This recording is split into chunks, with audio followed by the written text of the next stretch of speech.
Toujours un peu gênant de parler, de ne pas être compris, mais au moins quand il y a les versets de la parole de Dieu, ça permet d'avoir une idée du sujet, surtout s'ils sont mis dans l'ordre que nous voulons suivre pour comprendre ce que nous devons comprendre. Je pense qu'il y a vraiment des choses que nous sommes appelés à comprendre. Si Dieu nous a donné sa parole, ce n'est pas juste pour faire beau, pour le mettre, voilà, j'ai la Bible dans ma bibliothèque, j'en ai 10, voilà, c'est bien, mais ce n'est pas le but. La parole de Dieu, en vérité, c'est une arme. Si nous l'utilisons, comment ?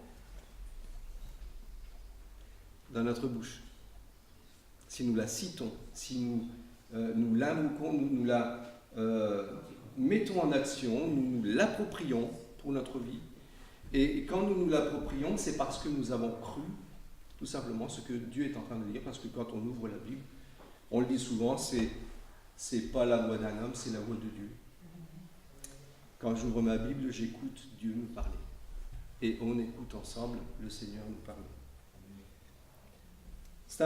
Encore une fois, c'est encore un drôle de hasard, mais on dit souvent ce mot parce que c'est vrai qu'il se produit souvent dans la vie de l'Église des drôles de hasard, mais il n'y a pas de hasard.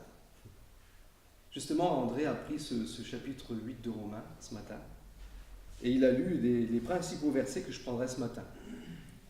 Donc, quelque part, je me réjouis de voir que le Seigneur est en train de me faire comprendre, voilà, c'est le sujet qu'il fallait prendre ce matin. Quand Jésus a rencontré Nicodème, je pense qu'on connaît tous l'histoire, n'est-ce pas ?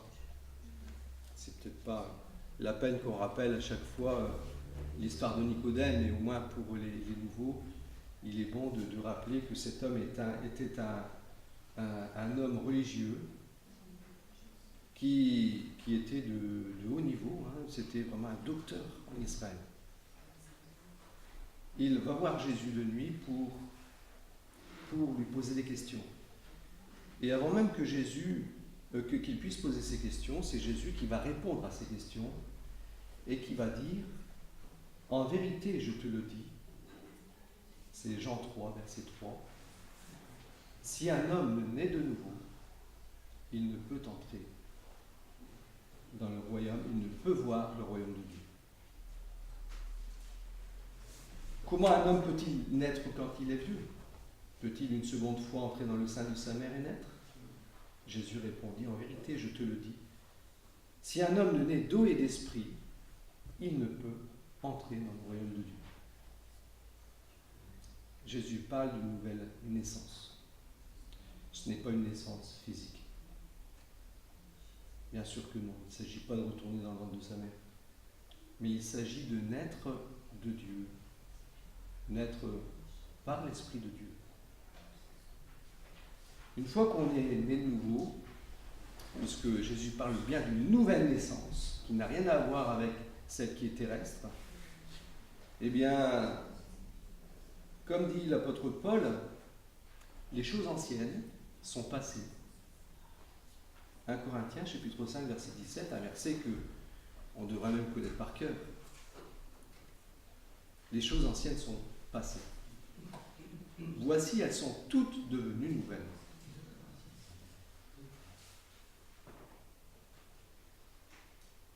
J'insiste sur ce verset-là. Elles sont toutes devenues nouvelles. On ne peut plus être comme avant. Parce que tout a changé. Quelqu'un dira, ouais, mais non, tout n'a pas changé. Non, je suis désolé, tout a changé. On parle ici du domaine de l'esprit. On parle de la vie intérieure. Tout a changé. Quand j'ai rencontré le Seigneur, je ne regardais plus les choses comme avant. Ma vieille vie était vraiment ma vieille vie. C'était non seulement du passé, mais c'était quelque chose de mort. Et j'insiste sur cette vérité-là parce que sur le thème de ce matin, si ce n'est pas bien compris, eh bien on ne va pas comprendre ce que signifie être charnel ou bien être spirituel. Vous avez compris ? Or, la marche du chrétien dépend beaucoup de cette connaissance, de cette compréhension des choses qui n'appartiennent pas ni à l'homme charnel, qui ne peut pas comprendre, ni au bébé spirituel, qui ne peut pas encore comprendre non plus. Vous avez compris ce que je veux dire? L'apôtre Paul dit ceci, dans 1 Corinthiens chapitre 13, verset 11, « Lorsque j'étais enfant, ou bébé, enfin, on va descendre plus bas encore, je parlais comme un enfant, je pensais comme un enfant, je raisonnais comme un enfant. Mais, heureusement, qui n'est pas resté enfant, lorsque je suis devenu adulte, homme, j'ai aboli ce qui était de l'enfant. Aboli, ça veut dire qu'on n'est plus revenu dans cet état. D'accord? On n'a pas fait marche arrière. J'ai aboli, c'était vraiment du passé. Vous êtes adulte, vous n'êtes plus des enfants, vous raisonnez comme des adultes. Ok? Alors la différence, pourquoi est-ce que l'apôtre Paul dit cela aux Corinthiens dans le chapitre 13? Eh bien, c'est parce que tout simplement, il y a une logique. Il y a des choses pour lesquelles, à un moment donné, on doit absolument comprendre. Si votre enfant qui a 2 ans, n'est-ce pas, ou votre bébé, on va prendre l'exemple du bébé, on va commencer très bas. Le bébé. Le bébé, il comprend que 2 choses. Vous êtes d'accord avec moi? L'amour des parents. Hein? Il a besoin terriblement d'amour. Dès que cet amour des parents est absent, l'enfant meurt. Vous êtes d'accord avec moi? Parce que si les parents ne manifestent pas leur amour, ils ne donneront plus le lait dont il a besoin. Et donc, on voit que constamment, le bébé a besoin constamment des parents. Et une chose qu'il sait faire d'ailleurs, pleurer, crier, quand il a faim. Ah, du lait. Et dormir. On préfère qu'il dorme. Bien sûr, de temps en temps, il faut lui donner du lait quand même. Alors surtout, je me souviens quand il m'allaitait, j'étais content. J'étais bien content qu'elle allaitait parce qu'il ne fallait pas se lever pour aller faire le biberon. Mais bon, c'est prenant, c'est vrai. C'est prenant. On voit maintenant l'apôtre Paul, je vais aussi parler de l'homme adulte. L'homme adulte, la différence, c'est qu'il ne dépend plus. Il ne dépend plus des parents. Il est autonome. Il voit clair, il discerne les choses, il discerne entre ce qui est bon, ce qui est mauvais. Ok? Il discerne entre le bien et le mal, parce que dès qu'il était petit, dans sa croissance, les parents ont tapé sur ses mains quand il touchait ce qu'il ne fallait pas toucher. Ça, c'est pas bien. Ok? La fessée, quand il y avait des mauvais comportements. Donc, des choses qui font partie de l'éducation, mais si on laisse l'enfant à lui-même, forcément, il va grandir, il ne va pas discerner, il ne deviendra pas moralement adulte. Or, donc, c'est tout à fait normal. Si notre enfant, qui a, par exemple, 2 ans, ne marche pas, les parents s'inquiètent, n'est-ce pas? Ils se disent, tiens, il serait peut-être largement temps d'aller voir pourquoi mon enfant ne marche pas. Pourquoi je dois continuer à le porter dans les bras? À 2 ans, on doit se poser des questions. Et je pense qu'on n'attend même pas 2 ans pour ça, n'est-ce pas? Quand l'enfant a du mal à manger, quand l'enfant a du mal à entendre, à comprendre, si l'enfant ne voit pas bien, il y a des préoccupations qui se créent et c'est tout à fait normal. Et ça, on réagit très vite, on réagit dans les premières années de l'enfant. On n'attend pas que l'enfant ait 10 ans pour se dire « tiens, il est sourd ». Non, c'est plus tôt. Et tout ça, ce sont des manifestations d'amour des parents envers l'enfant, bien entendu. Mais un enfant qui ne grandit pas, qui ne change pas, qui reste toujours à cet état, eh bien, on peut comprendre qu'il y a une préoccupation, qu'il y a une inquiétude des parents qui dure toujours. Quand l'apôtre écrit aux Corinthiens, dans le chapitre 3 de 1 Corinthiens, verset 2, il dit quelque chose qui est quand même assez troublant, une chose assez troublante. J'aimerais lire ces versets 2 à 5. Il dit ceci: Je vous ai donné du lait, non de la nourriture solide, n'est-ce pas? Parce qu'à un certain moment, le bébé, il est sevré, il doit pouvoir commencer à manger de la nourriture solide. Mais si après 10 ans, ce bébé, qui devrait maintenant être un enfant capable de marcher, de bouger, de faire des choses, il mange que du lait. Vous allez me dire, il y a un problème.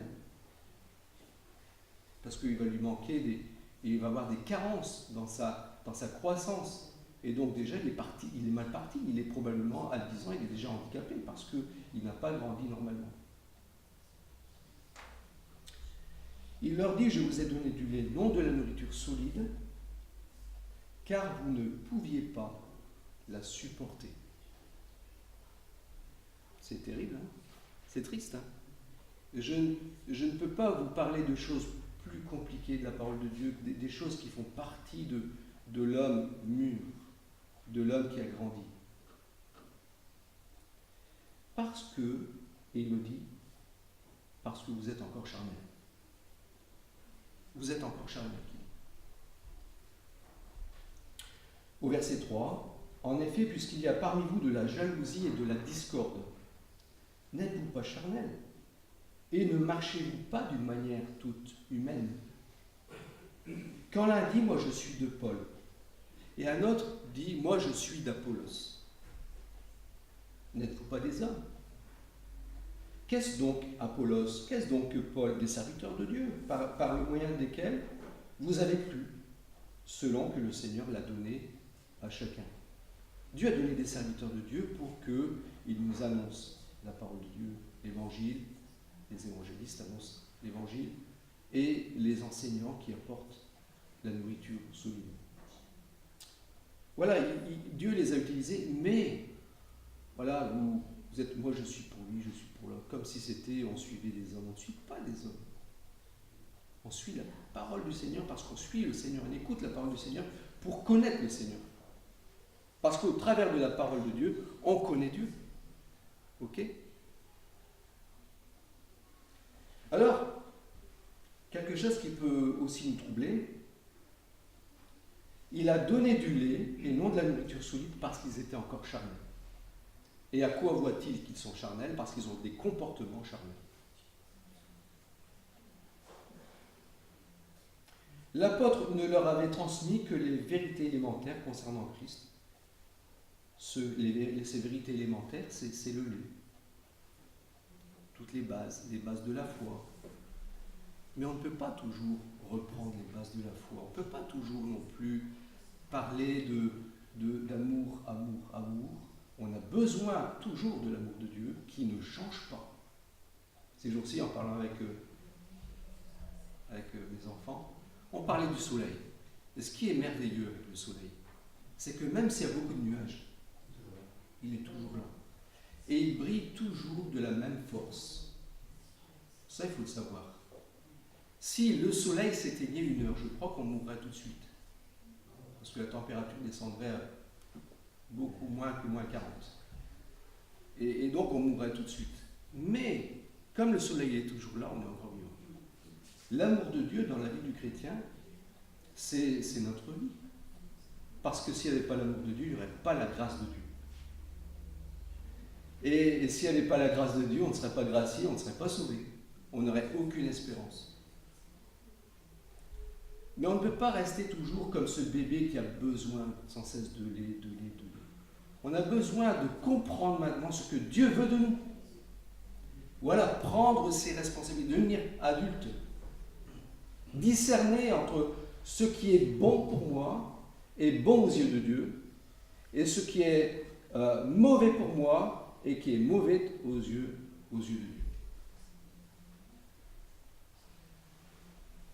Les chrétiens de Corinthe ne pouvaient pas recevoir la nourriture solide parce qu'ils ne pouvaient pas la supporter.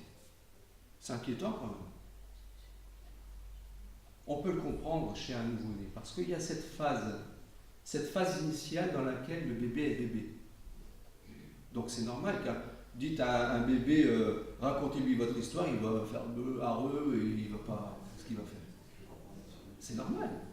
Donc il y a une phase forcément charnelle dans un état de bébé, dans la stature de bébé. Parce qu'on ne connaît pas entre le bien et le mal. On est nouveau, on a besoin de comprendre les choses, on a besoin de grandir, de se nourrir de cette nourriture solide qui peu à peu va nous aider à discerner entre ce qui est bon, agréable et parfait, la volonté de Dieu.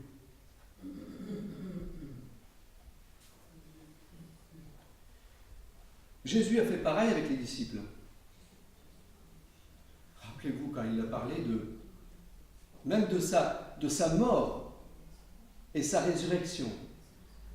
À celui qui a dit « Tu es le Christ, le Fils du Dieu vivant », à Pierre.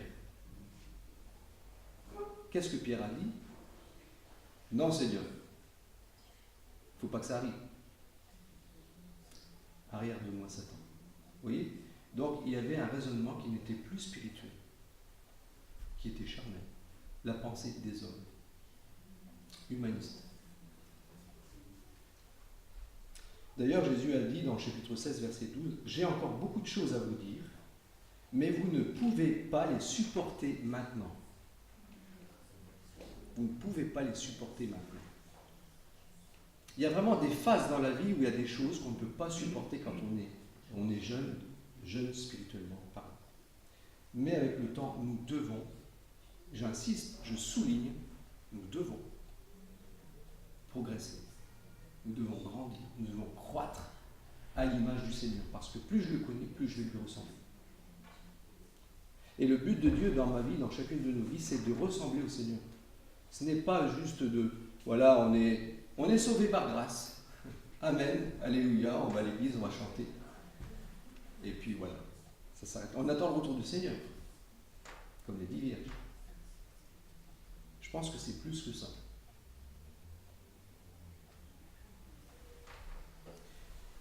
Les chrétiens de Corinthe étaient encore charnels. La preuve, c'est qu'il y avait donc parmi eux de la jalousie, des disputes.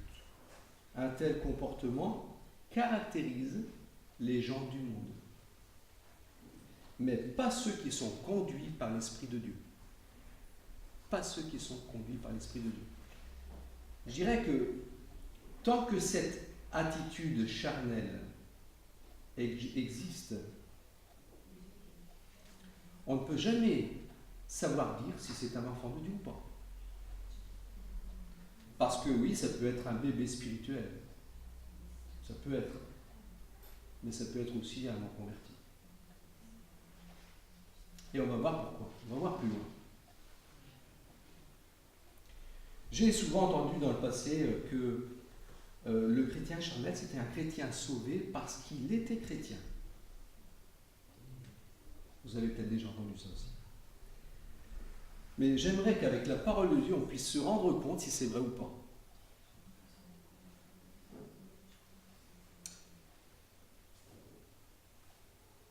Nous devons bien faire la différence pour ne pas tomber dans les pièges du diable, qui, rappelons-le, est le père du mensonge et fera tout pour mettre en doute la parole de Dieu. Le mensonge rend esclave, mais la vérité nous libère. La vérité nous libère. Plus je connais la vérité, et plus je sais. Je sais.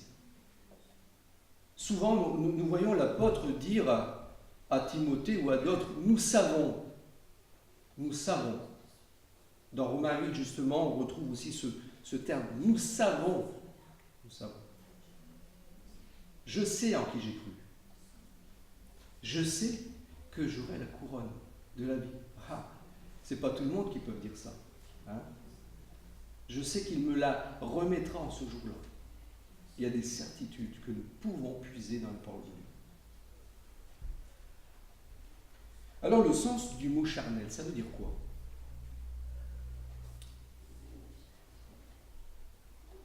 Conduit par la chair.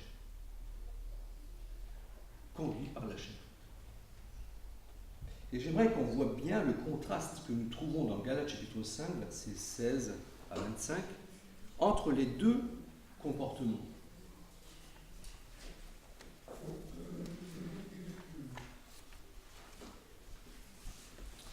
Galates chapitre 5,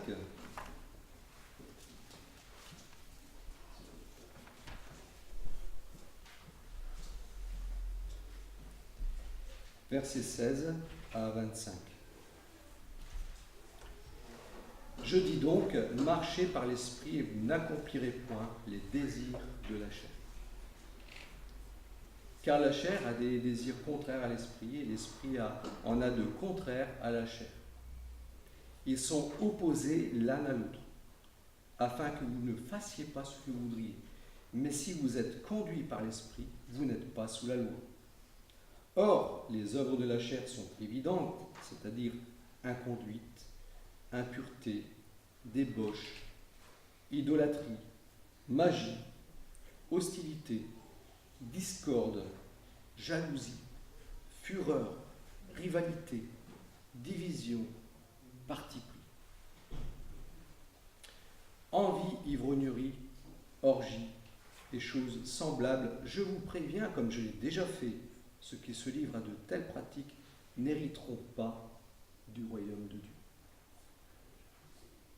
Mais le fruit de l'esprit est amour, joie, paix, patience, bonté, bienveillance, fidélité, douceur, maîtrise de soi. La loi n'est pas contre de telles choses. Ceux qui sont au Christ Jésus ont crucifié la chair avec ses passions et ses désirs. Si nous vivons par l'esprit, marchons aussi par l'esprit. Amen. Il y a beaucoup de choses dans ce passage. Vous avez remarqué ? Il y a beaucoup de choses intéressantes. Deux types de marche. La marche selon la chair, dont on voit les conséquences. Pratique, c'est une marche dans le péché. Et c'est tout à fait normal parce que la chair ne peut pas faire la marche de l'esprit. C'est impossible. Paul l'a dit dans Romains, on va le voir tout à l'heure, on va reprendre ce passage de Romains 8 qui a été pris par André tout à l'heure, et nous verrons qu'il a tout à fait le même langage. Il n'a pas de langage. C'est vraiment la voix de l'Esprit de Dieu qui nous montre que la marche selon la chair n'a rien à voir avec la marche selon Dieu, la marche par l'Esprit.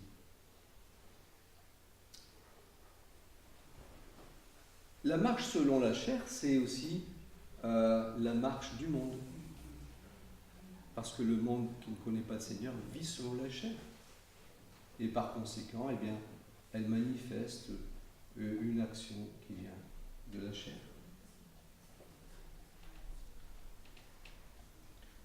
Dans Romains chapitre 8, on retrouve les mêmes choses. Je souligne ici, au verset 21, une première chose. Ceux qui se livrent à de telles pratiques n'hériteront pas du royaume de Dieu.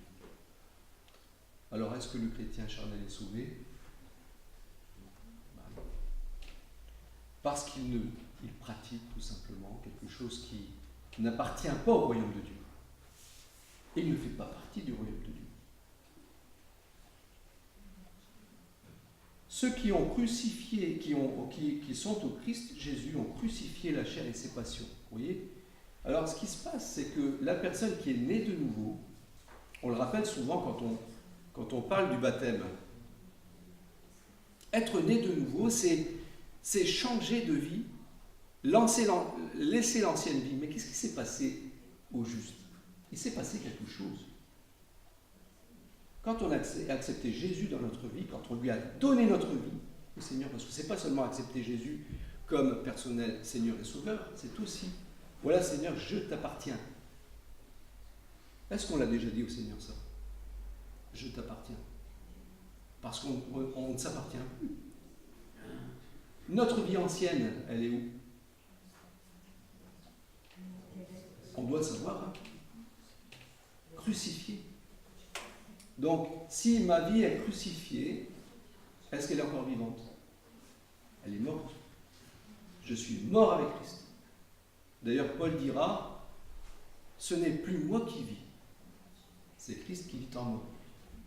Donc, il y a vraiment l'idée de mourir avec Christ, de faire une même plante avec lui. Et quand on lit ces passages de Romains, c'est très très riche. On voit dans ce chapitre 6, il dit, nous sommes une même plante avec lui, en sa mort. Et si on est une même plante avec lui en sa mort, on sera une même plante avec lui dans sa résurrection. Et c'est pour ça que le chrétien aujourd'hui a une nouvelle vie. Parce qu'il est mort. Et il est ressuscité pour vivre une vie nouvelle, une nouveauté de vie avec le Seigneur. Est-ce que c'est quelque chose d'exceptionnel? Non. C'est la chose la plus normale. Et c'est le seul moyen pour être sauvé.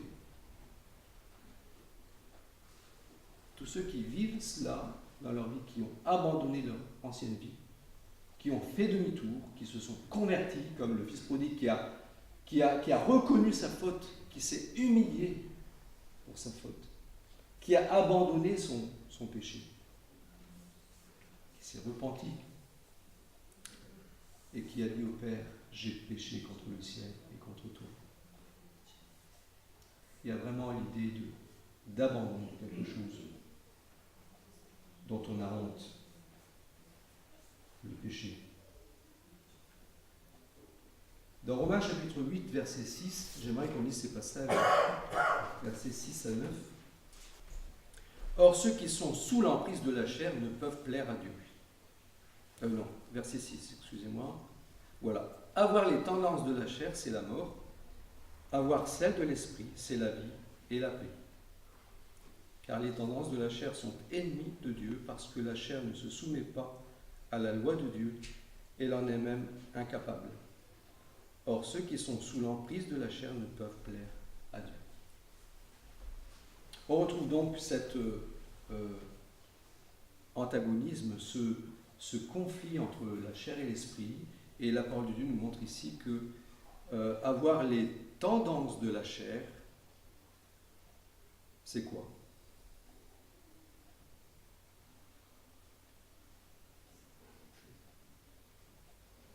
La mort. Avoir les tendances de la chair, c'est la mort. Avoir celle de l'esprit, c'est la vie, la vraie vie, et la paix de Dieu dans notre cœur. Autre chose, verset 7, les tendances de la chair sont ennemies de Dieu. Pouvez-vous concilier l'idée qu'on puisse être chrétien, être dans la mort, être ennemi de Dieu? Vous comprenez ce que je veux dire? Chrétien charnel, n'est-ce pas? Je peux me permettre d'être chrétien charnel, être ennemi de Dieu et espérer encore être sauvé. C'est un non-sens. C'est complètement opposé à ce que je lis dans la parole de Dieu, ce que nous lisons dans la parole de Dieu.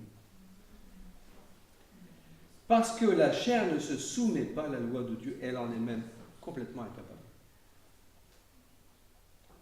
Ceux qui sont sous l'emprise de la chair, verset 8, ne peuvent plaire à Dieu.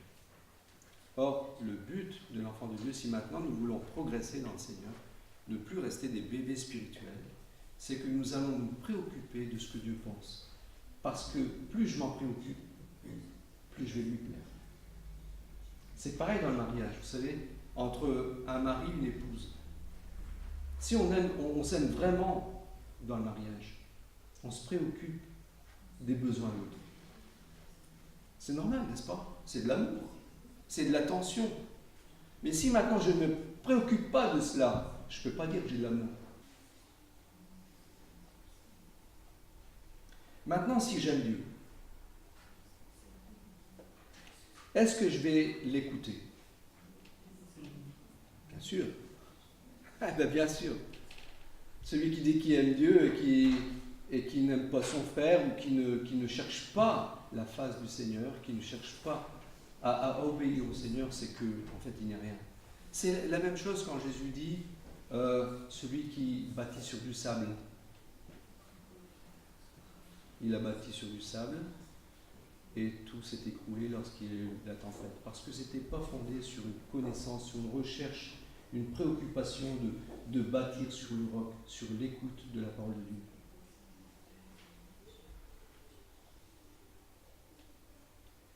L'apôtre va plus loin. Il dit, pour vous, vous n'êtes plus sous l'emprise de la chair, mais sous celle de l'esprit. Si du moins, l'Esprit de Dieu habite en vous. Vous voyez, il parle à l'église de Rome. Là. Il est en train de parler à l'église de Rome. Et il dit, si du moins.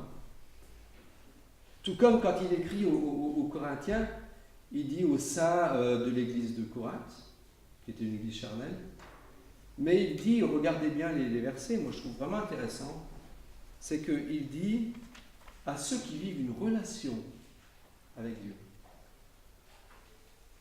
à ceux qui vivent une relation avec Dieu, qui connaissent Dieu. Vous voyez, donc c'est quand même précis.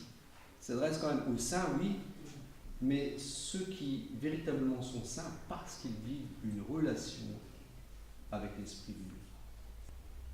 On n'est plus sous l'emprise de la chair quand on est un enfant de Dieu. Parce qu'on a le Saint-Esprit.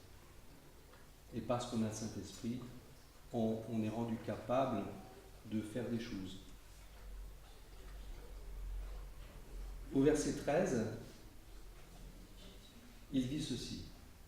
Si vous vivez selon la chair, vous allez mourir. Donc encore une fois, on retrouve l'idée de mourir à cause de la chair. Mais si par l'esprit vous faites mourir les actions du corps, vous vivrez.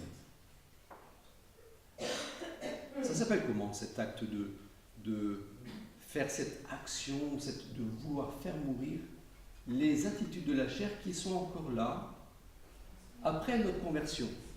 Il y a encore des tendances, bien que nous ne soyons plus esclaves de la chair. On n'est plus esclaves de la chair. Pourquoi? Parce que la chair, le vieil homme, est crucifié avec Christ. Nous devons comprendre, vraiment garder dans notre esprit la réalité que nous sommes morts avec Christ. Et alors, ce qui reste aujourd'hui de la chair dans le chrétien, c'est-à-dire l'homme spirituel, ce qui reste, eh bien, c'est quelque chose qui est très affaibli. Et on va le lire ensemble. Je vais vous le montrer. Dans Romains chapitre 6, verset 6.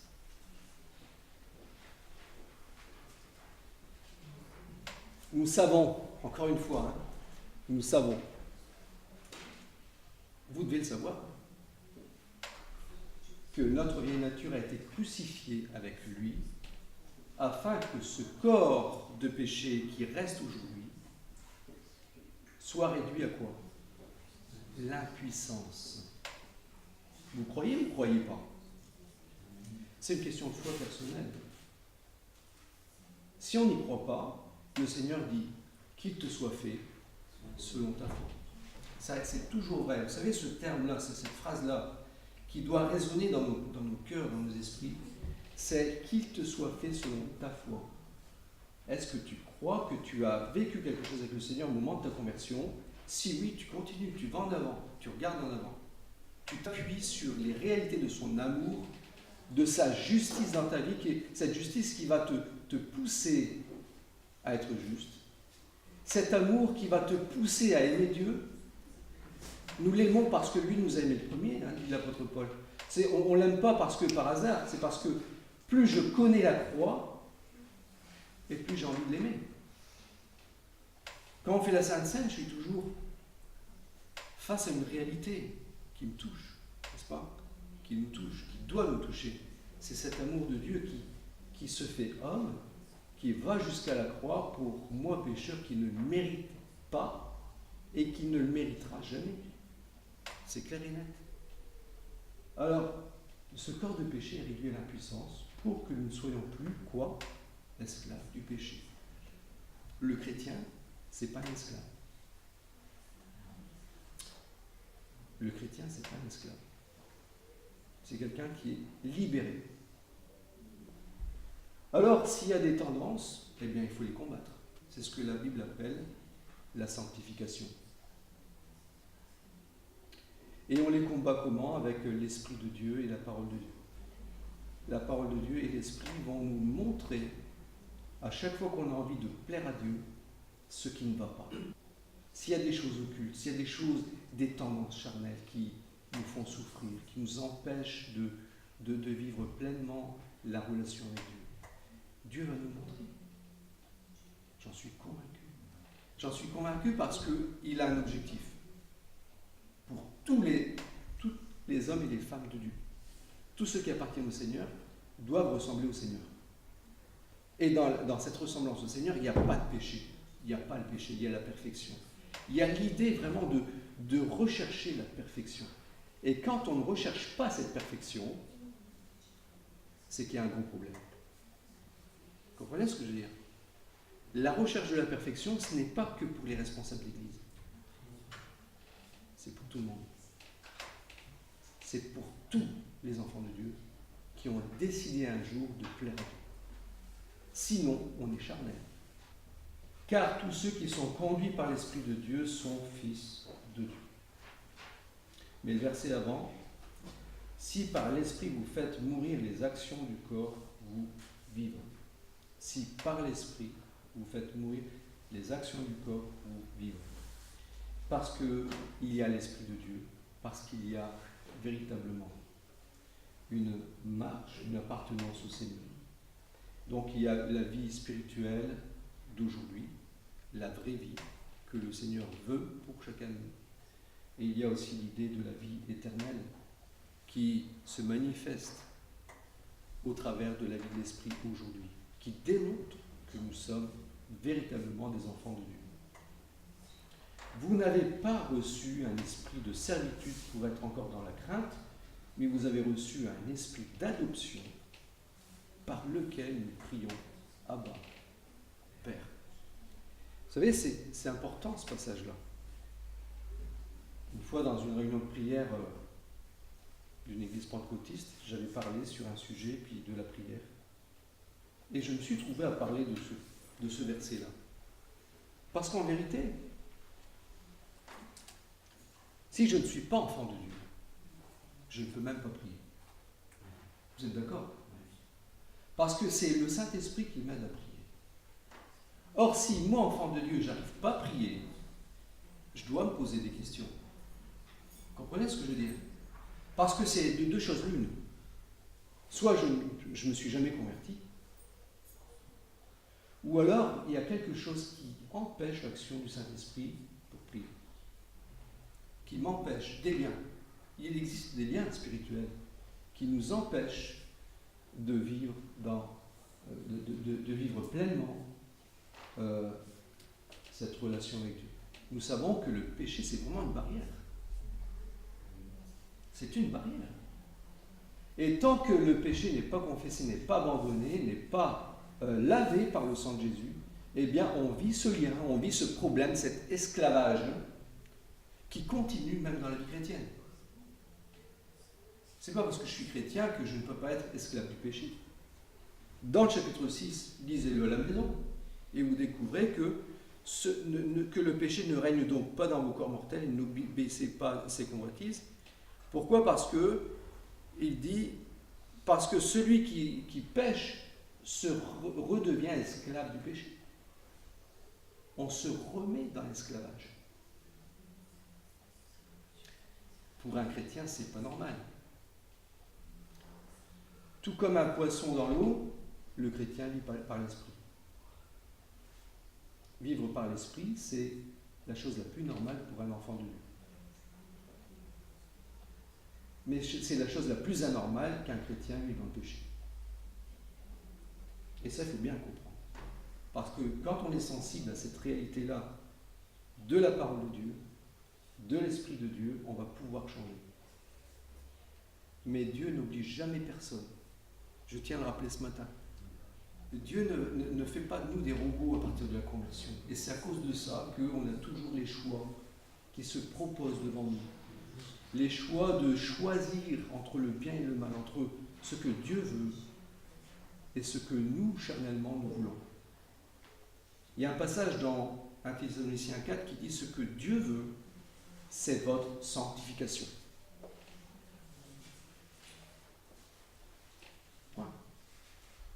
Et quand on la recherche, il y a vraiment des bénédictions. Parce que Dieu va bénir par son esprit, va nous remplir de sa paix, de sa joie. Il y a tous les fruits qui vont suivre derrière et qui vont manifester que nous sommes véritablement des enfants de Dieu. On n'aura plus qu'un témoignage à donner. Vous savez, le témoignage, au début de la conversion, le bébé spirituel, il peut donner son témoignage. Il n'a pas encore les armes de la connaissance pour discerner certaines choses. Mais il peut dire une chose. Avant, j'étais comme ça. Maintenant, je suis comme ça. Ça, il peut le faire. Vous êtes d'accord? Tout témoin, enfant de Dieu, tout témoin qui a quitté l'esprit du monde, qui est sorti des ténèbres, qui est passé à la lumière, qui est passé de la mort à la vie, a quelque chose à dire. Il peut dire qu'il appartient au Seigneur. Même s'il est encore bébé, même s'il ne sait pas tout, il peut témoigner de sa foi. Il peut vivre des choses avec Dieu et parler de ce qu'il vit avec Dieu. Ça commence très tôt. Dans ce passage de Romains 8, 13 à 17, donc je vais terminer avec cela, on retrouve l'idée de sanctification, l'idée qu'on peut prier parce qu'on est enfant de Dieu, parce qu'on a l'Esprit de Dieu. Vous savez, les pentecôtistes disaient est-ce que vous avez le Saint-Esprit? Mais seulement, ils prenaient le sujet dans le sens inverse. Parce que c'était au travers d'un signe. Est-ce que vous parlez en langue? Est-ce que vous avez le baptême du Saint-Esprit par le parler en langue? Donc, ils prenaient le sujet qui était bon en soi, mais de la mauvaise façon. La vraie chose à voir, c'est est-ce qu'il y a le fruit de l'esprit? Pas le don des langues, pas le parler en langue, mais est-ce qu'il y a véritablement un fruit de l'esprit dans ta vie? Est-ce que tu peux prier librement? Est-ce que tu es en communion avec le Père? Parce que tout enfant de Dieu peut dire véritablement Abba, Père, peut dire Père. Sinon, ça devient une récitation, comme le font aujourd'hui les catholiques, Notre Père qui es aux cieux, que ton nom soit sanctifié, vous savez. Mais pouvoir dire Père dans sa propre chambre et vivre cette relation avec Dieu.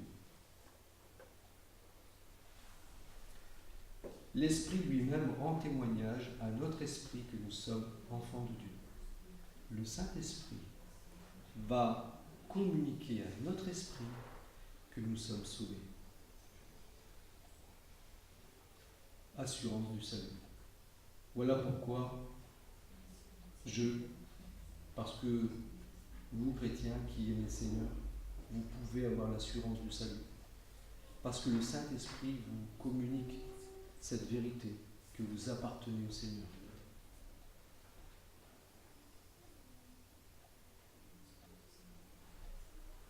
Or, si nous sommes enfants, nous sommes aussi héritiers de Dieu. Parce que forcément, un enfant est héritier des parents. Nous sommes héritiers de Dieu. Mais j'irai plus loin dans le thème de ce matin. Regardez la fin du verset. Il dit « et co-héritier de Christ ». Si. Il y a un si. Un autre si, donc un deuxième si, qui dépasse le premier. Le premier, c'est si je suis enfant de Dieu, je suis héritier de Dieu.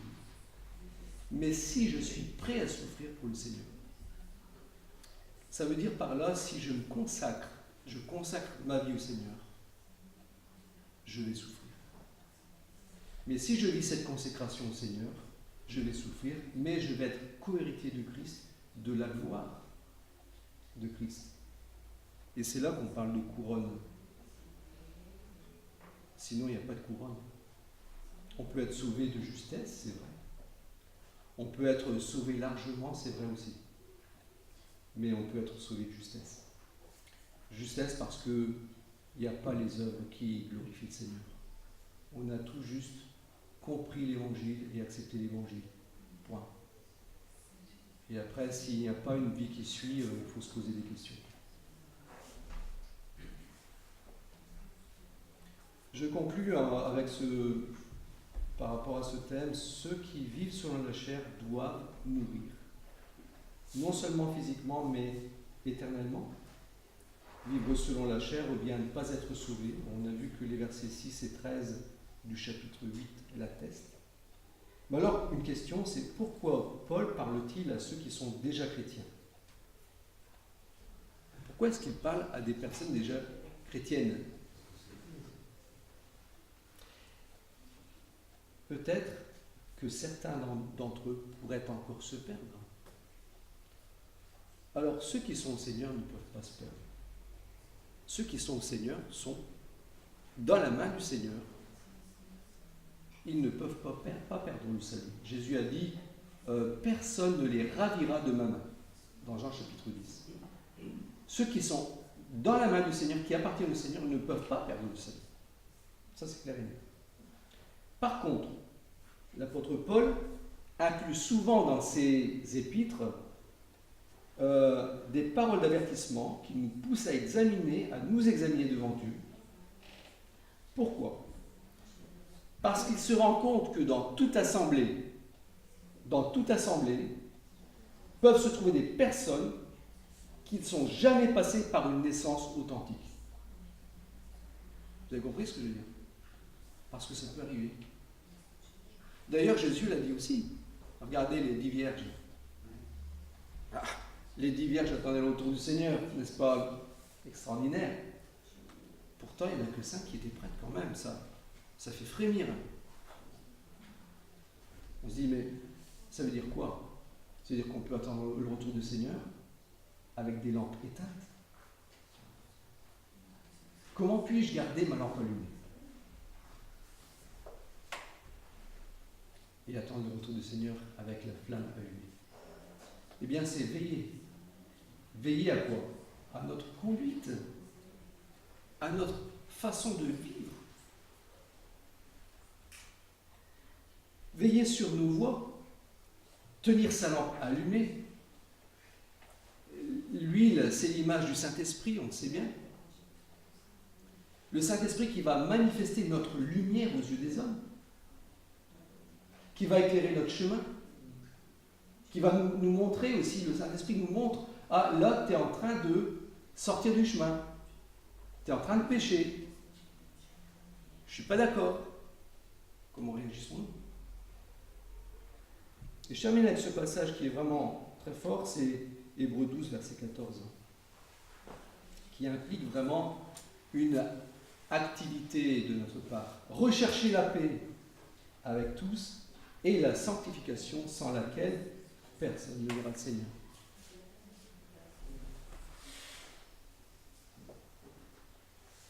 Ça veut dire quoi? Super là cette version. Faites tous vos efforts. Voilà. Recherchez, faites tous vos efforts. Ça veut dire quoi que? Ça vient de qui? Ça vient de nous, hein? C'est à nous de faire l'effort. Dieu, il a fait le sien. Il est toujours prêt. Dieu est toujours là. Il est prêt à nous pousser en avant, à nous aider à chaque fois qu'on en a besoin.